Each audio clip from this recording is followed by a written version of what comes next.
ಸಮುದಾಯ ಕೇಂದ್ರ ಬೇಗೂರಿಗೆ ಬರಲಿಕ್ಕೆ ಮೇನ್ ರೋಡಿಂದ ಒಳಗಡೆ ಬರಲಿಕ್ಕೆ ರಸ್ತೆ ಸರಿ ಇಲ್ಲ.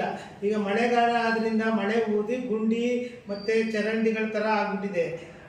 ಅಲ್ಲಿ ನೀರು ನಿಂತು ಸೊಳ್ಳೆಗಳು ಉತ್ಪತ್ತಿಯಾಗಿ ಈಗ ಡೆಂಗು, ಚಿಕನ್ ಗುನ್ಯಾ, ಮಲೇರಿಯಾಗಳೆಲ್ಲ ರೋಗಗಳು ಜಾಸ್ತಿ ಆಗಿರೋದ್ರಿಂದ ಬರೋ ಚಾನ್ಸಸ್ ಜಾಸ್ತಿ ಇರ್ತದೆ.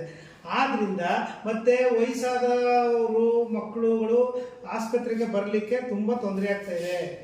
ಆದ ಕಾರಣ ಮುಖ್ಯ ರಸ್ತೆಯಿಂದ ಸಮುದಾಯ ಬೇಗೂರಿಗೆ ಒಂದು ಉತ್ತಮ ರಸ್ತೆಯನ್ನು ನಿರ್ಮಿಸಿಕೊಡ್ಬೇಕಂತ ನಾನು ಗ್ರಾಮ ಪಂಚಾಯತಿಯವ್ರಿಗೂ ಮತ್ತು ತಾಲೂಕ್ ಪಂಚಾಯತ್ರಿಗೂ ರಿಕ್ವೆಸ್ಟ್ ಮಾಡಿದ್ದೀನಿ. ಇನ್ನೂ ಅದನ್ನು ಕಾರ್ಯರೂಪ ಮಾಡಿಲ್ಲ. ದಯವಿಟ್ಟು ಮಾಡಬೇಕಂತ ನಾನು ಸವಿನಯವಾಗಿ ವಿನಂತಿಸ್ತೀನಿ.